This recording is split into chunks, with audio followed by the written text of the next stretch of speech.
안녕하세요. 사도교회 성도 여러분, 그리고 다독임 회원 여러분. 드디어 이 책을 읽어가는 지점이 절반을 넘어가기 시작했습니다. 이 책을 보니까 벌써 제 책이 많이 너덜너덜해지기 시작했지요. 처음에도 얘기했지만 저는 이렇게 책이 너덜너덜해지고 밑줄도 많아지고 접는 지점도 많이 생기고 이렇게 읽는 걸 좋아합니다. 오늘은 제 7강과 8강 은혜와 고난에 대한 이야기를 함께 나눌까 합니다. 일단은 제 7강 173페이지 십자가 사건은 은혜의 사건입니다. 십자가에 달려 있어야 할 사람이 바로 나라는 걸 볼 수 있어야 합니다. 그 자리에 내가 못 박혀야 하는데 예수님이 대신 못 박히셨다는 것을 깨닫는 게 바로 죄와 은혜를 동시에 깨닫는 것입니다. 예수님이 대신 못 박혀 죽으셨기 때문에 내가 대신 자유해졌음을 깊이 체험해야 합니다. 예수님은 부활 사건을 통해 다시 한번 죽음으로부터 우리를 자유케 하시는 은혜의 사역을 마무리하십니다. 174페이지에 예수님은 은혜의 가장 중요한 모티프 중 하나를 성전에서 벗어나는 것으로 보셨습니다. 지금까지 모든 종교적 시스템이 성전을 중심으로 이루어졌으나 예수님은 이 성전 중심의 신앙에서 우리를 자유롭게 하셨습니다. 이 놀라운 성전으로부터의 자유를 사마리아 여인과 대화하면서 분명히 하셨습니다. 하면서 이 요한복음의 이야기를 언급하지요. 사마리아 여인이 예루살렘 성전에 가서 예배드려야 진짜 예배입니까? 아니면 이곳 사마리아 사람들이 산당에서 예배드리는 것이 진짜 예배입니까? 라고 묻자 예수님은 여자여 내 말을 믿으라. 이 산에서도 말고 예루살렘에서도 말고 너희가 아버지께 예배할 때가 이르리라고 대답하셨습니다. 여기도 아니고 저기도 아니고 다만 성령 안에서 진리 안에서 드리는 예배가 참 예배라고 말씀하신 것입니다. 진정한 예배란 내가 성령 안에 머물러 있는 것, 내가 진리 안에 머물러 있는 것이라는 겁니다. 예수님은 형식화되고 의식화된 성전 예배에서 우리를 자유케 하셨습니다. 유대인들은 늘 성전 중심이었습니다. 모든 삶이 성전 중심으로 돌아갔습니다. 성전 안에서 드려지는 예배만 거룩하다고 생각했기 때문입니다. 그러나 오늘 우리는 이 성전 중심에 갇힐 필요가 없습니다. 예수님이 그것으로부터 자유롭게 해주셨기 때문입니다. 예수님은 예배란 형식과 의식을 따라 드리는 종교 행위가 아니라 삶 전체가 예배가 되는 것이 중요하다고 가르치셨습니다. 하면서 이 책이 쓰여진 지가 5, 6년 더 되었을 것 같은데요.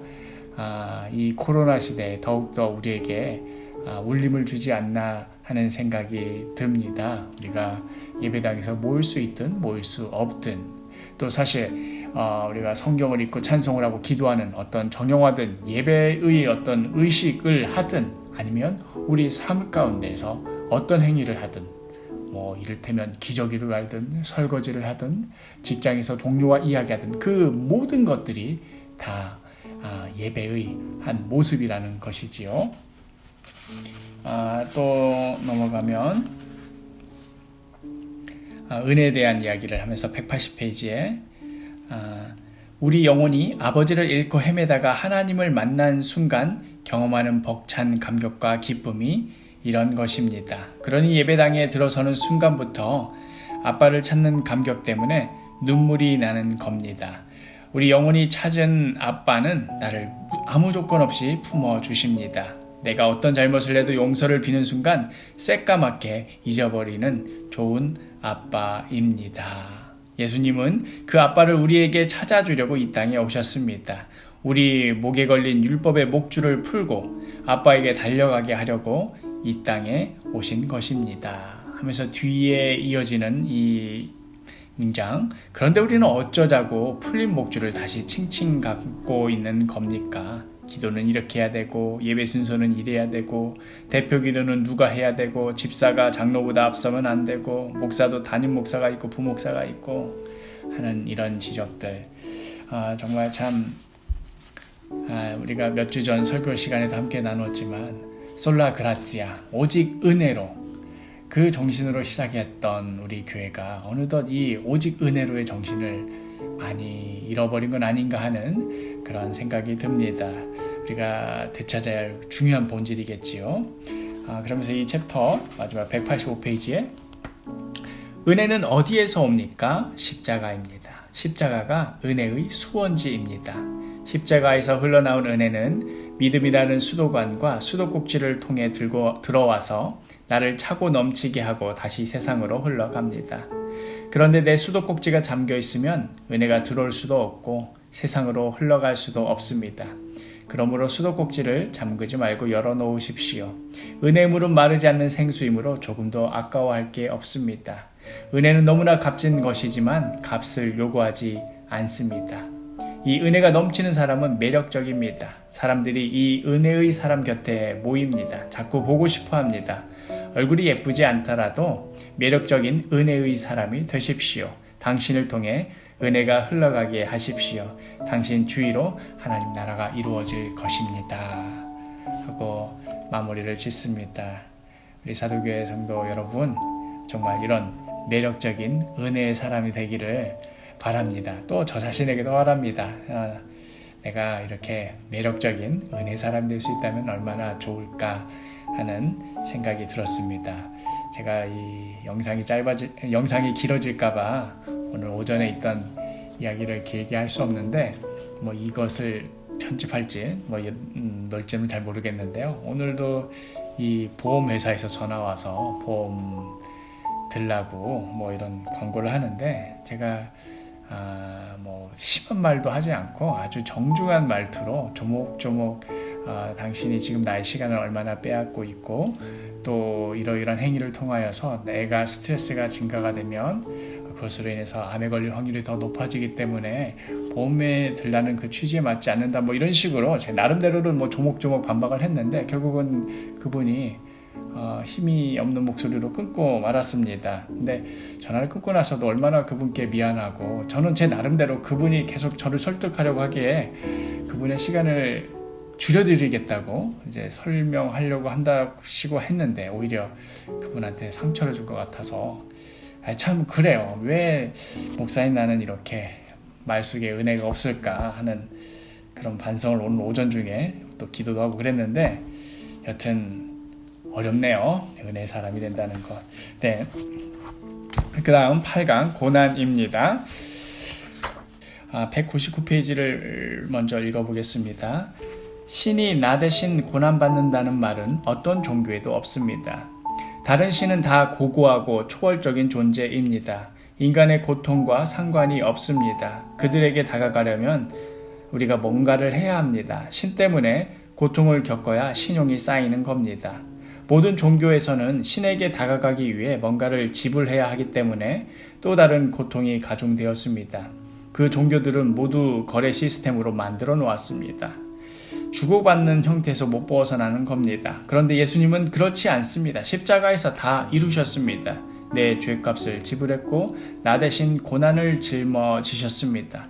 예수님의 선포와 선언이 우리에게 클릭되어야 고난에 대한 모든 의문이 풀리기 시작합니다. 하면서 우리 인생 가운데 있는 이 고난의 문제, 보통은 이 고난을 어떻게 피할 수 있을까? 또 이 고난을 어떻게 해결할 수 있을까? 혹은 잘 견뎌낼 수 있을까 하는 그런 문제로 접근하는데 완전히 전혀 생각지도 못한 것이지요.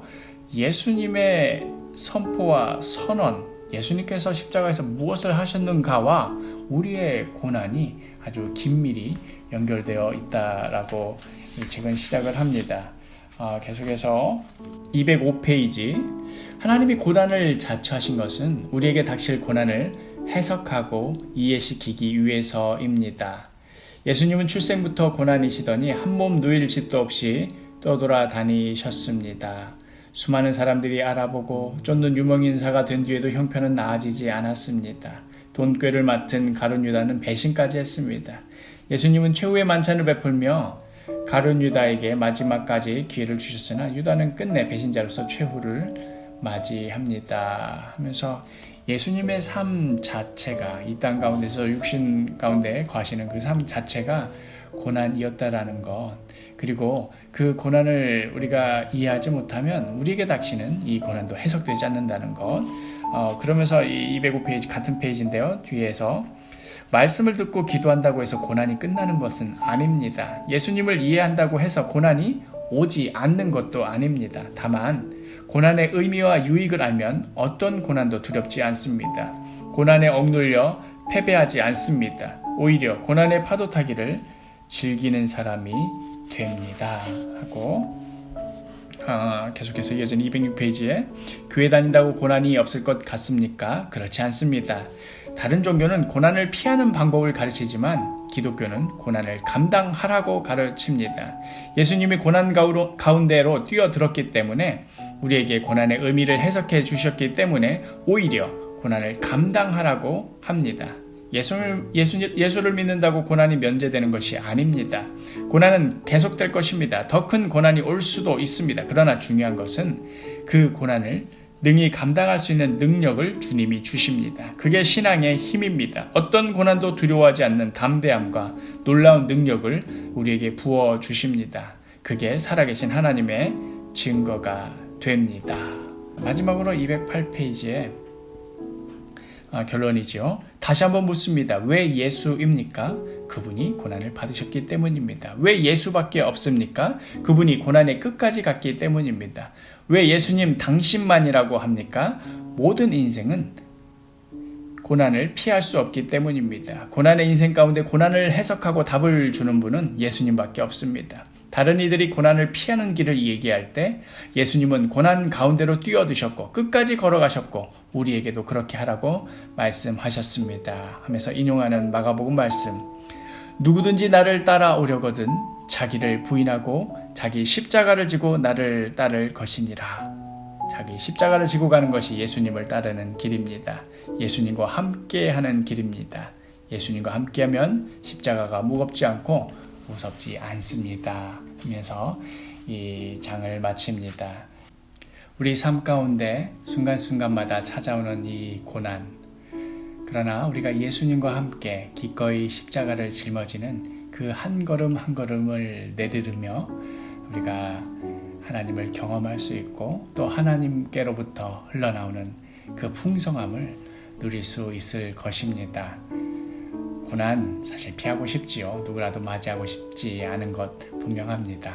그럼에도 그 고난을 뛰어넘고도 남음이 있는 하나님 안에서 누리는 그 기쁨, 우리가 이 책을 통하여서도 알지만 또 실제로 우리 삶 가운데서 우리의 십자가를 짊어지며 예수님을 따를 때에 실제로 그것이 경험되어지고 또 우리 삶 가운데서 다른 이웃들과 나누어지는 그런 일들이 이루어지기를 간절히 바랍니다. 이제 다음 주에는 9강과 10강 거듭남 제자 이 두 챕터를 읽어오시고 또 함께 나누는 시간 가졌으면 좋겠습니다. 그러면 오늘 밤도 평안한 밤 되시고 또 돌아오는 주일에 만나 뵙도록 하겠습니다.